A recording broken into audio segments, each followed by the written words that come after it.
Welcome back to REI Hot Seat. We got a really exciting one today. Another one Dave's going to bring to us. Yep. I was supposed to have one myself, but That's okay. anyways, long story. That's okay. Dave's doing another. So We have a unique on-market deal. This is a deal that's been around for a long time. It got canceled and is now power of sale. We got ourselves I've seen a couple of those. There's a few powers of sales. Yeah. So maybe before we jump into the numbers, because we can fly through them, I'm looking at buying a deal that's power of sale. What would that mean for me as the buyer? How's that different? Love it. Let's dive into it. All right. So power of sale, just for anybody who doesn't know what a power of sale is, it's when the bank, it's when the bank takes over the property because of a default on the mortgage. So whether the mortgage is not getting paid or whatever it may be, the bank is now in control of that property and they are going to be selling it. Interesting thing about power of sale is it does have to be marketed. It has to have appropriate days on market to get the most money possible for that property. So they're not supposed to be doing off-market deals, side deals, whatever. So you will see power of sales more. I think all of them are on MLS, or at least should be. Yeah. And what's interesting is if the power of sale, so if you get more than your mortgage amount as the bank on the sale, the bank takes what the mortgage amount is, covers the fees, and then the rest actually goes to the owner of the property. And that's why they have to market it. That's why get they the have right to, amount of because buys. then they could, if they try to do a quick sale or not have proper exposure on the market, the owner could technically come back and sue for improvident sale, saying, hey, you didn't expose it, this and that. So it does get complicated. And this does lead into the main focus, the main thing to know as a buyer of a power of sale property. Really, it's going to be that there's an additional schedule attached to this. So outside of that, maybe I'm getting ahead of myself, but really the main thing with the power sale is you're not going to have as much information as you normally would with a traditional sale. So, the bank, if they just take the property and the seller's not cooperating or the owner of the property is not cooperating, then the bank's not going to have the most recent rent roll, the tax bills, the this, the that. They'll get as much as they can, but usually it's very light. And then on top of that, the bank's not going to rep and warranty anything. So they also don't want to share stuff that could possibly get them into a possible rep and warranty situation on the rent roll or whatnot. So they're very kind of just, hey, this is it. Matter of fact, you're taking it. So main thing is most of the time, if not all the time, it's going to be as is, where is. Yeah. So you're buying them. What that means is you're buying the property as it stands today. There's no reps and warranties on it. If something breaks between now and when you buy it, that's on you. Yep. And you have to do your own due diligence and be comfortable moving forward with it because you're not going to come back and try to sue the bank for something. Very well said. That's probably the biggest thing that you should know. All of them are going to have a schedule. If it's on MLS, you'll be able to download that schedule, or your realtor can download that schedule. It's very important to, prior to offering, review that schedule. Take a read through it. They're usually not too complicated, 2-3 pages. You'll see what's in there, right?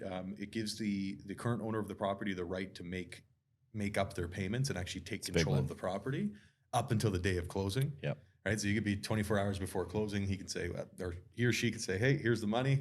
It's mine. It's mine now. And so if we did that, I'm the buyer, I do an environmental, I do an appraisal, I pay the lender fee, I'm ready to close, and the buyer, or the existing owner, makes restitution, makes their payments up. Yeah. What happens to me? Waste of money. Yeah. So it's important to know that. It is. So so power sales, yes, they everybody gets all excited about them. There's a potential for a better deal, right? Because it does have to sell. You have an extremely motivated seller, a distressed seller. The bank is not going to sit there and try to haggle with you. It's going to be, hey, highest offer gets it. We've had our proper exposure. This is market value, and let's go. Yeah. So there are good deals to have with power of sales, as long as you know how to navigate them and how to protect yourself. Very well said. Yeah. Yeah, and often you're getting a much better deal, but you're putting yourself in a little bit of a more challenging situation. Yeah. Exactly. And you nailed it. I actually don't think we've done a power of sale where they have provided us an environmental, an appraisal. If the agents do this enough, I know you do sometimes, they won't even tell you. They won't say, hey, an environmental was done. It's don't know. don't know. You get that a lot. Don't know, Yep. don't know. We ask and no. Yeah. So often you'll get the income. Sometimes you'll get the expenses. So caveat to this, some of this data is from the previous listing. Some of it's from the new, as much as we could gather. So I know people don't rely on this to make any decisions until obviously you bring us in or whoever you're going to work with. Absolutely. Because there are some hodgepodge numbers kind of going on to make a story. Which again, that most of the time with power sales, that's what you're going to get because they're grabbing the information they can find. That might not be all accurate. That might not be up to date, but they're just saying we need something, right? Yeah. Like even when I've taken power sales, I still try to provide something to say, hey, generally here's a what fun you're one. dealing with. We knew, because I saw this deal before, we knew this was going in the direction of a power of sale. So we combed as much of the data and put it into a drive. Yeah. So we have old appraisals, old stuff, all this and that. Yeah. And obviously any buyers that come to it, the caveat is, hey, careful relying on this. So I'll give you an example. You have an environmental on this from before. Okay. That doesn't mean you rely on it. What it can give you the opportunity to do is place a call to that group who's already done the environmental and get a new one or a reliance letter. Absolutely. You cut the time, you cut the cost. Okay. So yeah. So high level, Dave, why don't you just, what is the property? I know this one very well. Yeah. We've both reviewed it in the past. We both like it. It's a cool deal. Yeah. It's a very cool deal. So this is actually Did you say Coolio? No, but Coolio is fine. Coolio. what I heard. How old do you think I am? I was like, okay, I got to call you on that one. Oh, All right, sorry. yeah. If I said Coolio, rip me. Yeah, but Hey man, I was gonna say nice. slurred speech. I like it. Yeah. So this is I hate to use this term because it gives it painted a bad brush, but a motel hotel conversion. A lot of motel conversions are Rough. terrible. Yeah. So this one is a blend of 1 and 2 bed in Wasaga Beach. It's actually right by the water. It's 2 minutes away from the casino. I'm quite bullish on Wasaga Beach. There's a big capital inflow going. There's a lot of investors. It's a the cool whole market. thing under construction right now? Yeah, there's like a $50 million development going on, like in terms of capital injection. The casinos there. It's a lot. Love it. So it is a beach town, but definitely a lot going on. So I just reiterate, the numbers here are from before. So we'll just do a little bit of an update. The idea here is there was a boatload of vacancies. The agent on it now said some of these have been filled. So a little bit of a question mark as to what and to what degree. We've got $1,400 as the expected rent for a 1 bed, which I think is more than reasonable. And we've just $1,850 for a 2 bed. I think we're very conservative on those. Okay. I have not toured the property, so I don't know the state. I actually had a friend that was in Wasaga go by, said it looked pretty rough. Right. That was the only feedback that we got. So if we look, I think the list prices call it 1.9. So we'll just update this listing price $1.9 million. I'm going to put this purchase price down. If they want $1.9 million, I'm going to start with, let's say, $1.7 million. I'd like to see that come down even more, but we'll use that for the framework of a discussion. What's cool is if I got photos from the previous listing that weren't on MLS. So they went around, the agent took a bunch of photos. They actually look quite nice. And some of them are 2-story units. So making the assumption that these units require no work to hit those rents and we just fill them, okay? You would be at a purchase price of $1.7 million, you'd be at an 8 cap. Okay? Caveat, I don't know the CapEx. I don't know if it's as easy as plugging them in. Okay. This was from my understanding, this was a property management situation gone wrong. So again, don't know it firsthand. This was told to me. Guy that owned it or gal that owned it lived overseas, hires property management, and it was what you would say. That's the first time I've heard that story. Mess, big mess. Yeah. Some of the info that was relayed to them was not what was happening. Tenants were sort of mass exodus. Okay, but apparently the bones are good. Okay. No parking income, no laundry income. I don't have a better handle on the situation around laundry.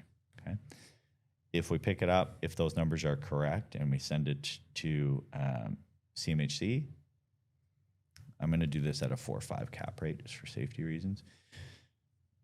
$325,000 capital required to close, and you're at like a 1.7 debt cover. Monster deal. Monster deal.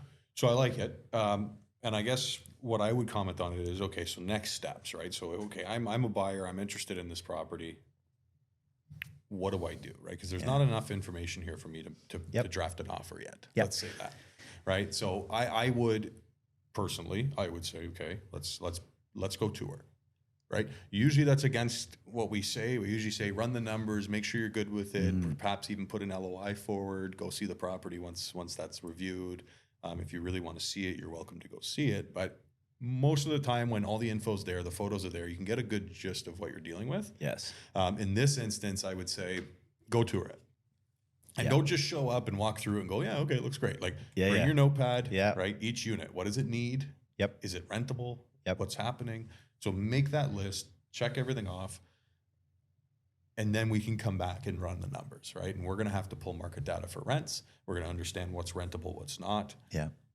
And we're going to dive into the expenses if provided to us, or at least we have the older expenses, which is nice. So we might have a little bit of a leg up on this. What's interesting is you said it, powers of sale will often let you tour the building prior to offering, because most of the time owners won't let you do that because they don't want to disturb the tenants. Yeah. With all due respect to the powers that be on the finance side, that is not their concern. Their concern is maximizing value. So almost certainly we could tour this. Yeah. Now, you're not going to get a lot of information, but often will we still get the rent roll? Will we still get that in a power sale deal? Sometimes yes, sometimes no. Yeah. And it's funny, there's a big discrepancy of former to now and with some caveats about not repping it. So what would be some of the ways we could mitigate that on a power sale? Yeah. So, well, first off, with the schedule, within that schedule that's attached, right, there's a clause in there that says this schedule is going to supersede anything else that's put in the agreement, no matter what, period. That's it. Mm-hmm. So you can fill that agreement with as much reps and warranties as you want. It doesn't matter. Yeah. So saying that, again, I would expect a rent roll. It doesn't have to be a rent roll from last week, this month, whatever. Just give me a rent roll in general. Mm-hmm. How many 1 beds, how many 2 beds, square footage. I would like that if possible. Yeah. And what's rented and what are they rented at? Yeah. But we can easily build a rent roll yourself, right? Like what a rent roll is a piece of paper that's going to show you what the current rent is, what the market rent is, bedroom, square footage. Yep. Move-in dates. Now we're getting fancy, right? So, but we can build that. So even if you didn't have the rent roll, going and touring that property and taking notes of each unit should allow you to build your own rent roll. From there, we can get tax data. Tax data is public. Mm-hmm. So we can pull the tax data. Now we have a rent roll and taxes. That's half the battle. Yep. Right. Utilities are going to be a little bit of a tricky one. Again, as the seller, as the buyer, I would push the bank to provide utilities if possible. But again, we can always look at utility numbers from other comparable properties and say, hey, this is roughly what you're going to be looking at. There's data we have, which is it's a dollar per square foot, and that's going to be roughly your utility cost. Yep. So all of this can be built. We can take a property that we know absolutely nothing about with no information, and we can build it out fairly accurately. Yeah. Prior to offer. It's why somebody can give you the general tone of a deal, and without running in numbers, you could say, probably not great. Yeah. And another way to protect yourself on this is building in cushions. So I would inflate the utility cost. Mm-hmm. I would inflate, and it doesn't matter where you do it as long as it's congruent. So we could even do a higher interest rate if we wanted to. You can start building in some numbers, even insurance. I would inflate a bunch of stuff to then protect us. And then that's the basis of the offer. And that's why people get good deals on power sale, because you're not going to buy this particular deal for list, although it looks good at list. Mm-hmm. You're going to build in what we would call a risk premium. Yeah. That's from my old days. That's what they call it. So, hey, I'm taking on a risk. So I'm not buying good deal power of sale. I'm buying great deals, underwritten with conservative numbers to make sure I'm protected. Absolutely. And so that's sort of going a tangent here, but that's why when you look at this compared to something else, you say, well, that's a 1.7 debt cover. You're showing us 1.2s, 1.3s. That's a risk premium. Yeah. That's a cover my ass for when something goes wrong. You're accepting the risk by getting a better return. Right. And on this, different deals, different flow. We did a 3-week from start to finish power of sale, closed it in 3 weeks. They took on a lot of risk. They're being heavily rewarded. Amazing deal. Mm-hmm. This one, I believe that we could structure a slower timeline. You don't have to do this in 3 weeks. Could we get time to CMHC? I don't know. If not, we would work in the bridge cost to do it. But you could get it comes back to good deal deal making though, right? Like good deal making is what is the motivation for sale? Right? We always want to find that Well out, said, right? yeah. Why are they selling? So this is obviously they want to sell quick and they want to sell to get their money out, right? So if we can cover their debt Yep. and we can buy it really quick, we should be able to get a better deal. And so saying that, yes, I understand you could probably get more timeline. Yep. But it's like, I would put this in the buy box for somebody that does have the cash ready to go, Yes. is a little bit more aggressive, wants to make a good deal, and can accept that additional risk. Yeah, very well said, because we're trying to align the purchase with the goals of the seller, which is the lender right now, right? And as long as they've done what they needed to do to cover their ass, as long as they're made whole, they kind of don't care. Like they're not sitting here saying, "Oh my gosh, I got to sell this for 1.9 so the guy who owned it before can get a couple $100,000." They don't. That's not their vision. That's not their goal. So faster close is almost always a better solution, but conditional period that would allow you to bring in the necessary people. It's just not a shot in the dark, but which can be pretty quick. Right. Again, like that's the one thing where that's what comes back to the questions of the week from last week, right? It's like that team. It's having your team ready to go, and when you call, they pick up and they want to work with you. Like we can turn reports around in weeks, right? I think appraisal is probably the only one that's like it just takes time. And even then we can push. Because if you call some of the guys we use and they don't know you, they're not going to bend over backwards. We send them so much that hey, look, we need you on this and we need this in a week and a half, they're going to do it. Now, it might come with a cost, as it should, right, to prioritize, but they'll definitely do it. So, yeah, it's there. It's a structured right. It's a really good opportunity, and it's in an area that I'm bullish on. So, love it. Checks a lot of boxes. Right on. Okay, Dave, close us out. Same as always. If you're interested in this, any other deals that we're talking about, you want us to, we've gotten a lot of traction since the last one on let us give you a sense of the value of your properties, right? We're talking through the lens of a buyer here because that's how we will do a lot of this process, even for listings. But we've had a lot of people reach out and just get an idea. What's my building worth, right? And even, hey, I don't want to sell it, but what's my building worth? We'll put a full report. We enjoy it. We like it. It's better for us to lend the helping hand. It always comes back. So amazing. Appreciate it. So guys, thanks for sticking around. Give us the like, subscribe, follow, hit the bell button, all the good stuff that we always ask for. Link is below on the video if you want to join the insider list. Insider list is going to give you access to deals like this and all others. So that's really where you want to be. Thanks for tuning in. Appreciate it. Next week.